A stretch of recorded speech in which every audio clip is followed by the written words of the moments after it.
আপনারা যারা নামাজ পড়েন 5 ওয়াক্ত, আপনার কানের পাশে যদি মিউজিক প্লে করা হয় ধুমধারাক্কা, আপনার কি ভালো লাগে? ভালো লাগে কি আপনার? নিশ্চয়ই ভালো লাগে না। আর নবী সাল্লাল্লাহু আলাইহি ওয়াসাল্লাম, যার আগেও কোনো গুনাহ নাই পরেও কোনো গুনাহ নাই, তার কাছে কেমন করে ভালো লাগবে? তিনি তো একজন নবী। সমাজে এইসব জাহিলিয়াত দেখে তিনি দূরে সরে থাকেন।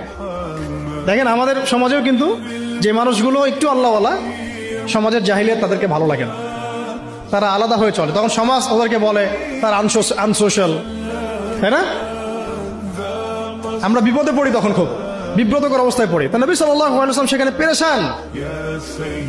আল্লাহ পাক তখন পেরেশানি দূর করছেন এইভাবে ওহী নাজিল করে, যে আপনি যে সমাজটাকে পরিবর্তন করতে চাচ্ছেন এটা এমনি এমনি হবে না, এটার জন্য জ্ঞানের চর্চা দরকার, জ্ঞানের বিপ্লব দরকার। সুবহানাল্লাহ। এই জন্য প্রথম আয়াত আসছে পড়ুন।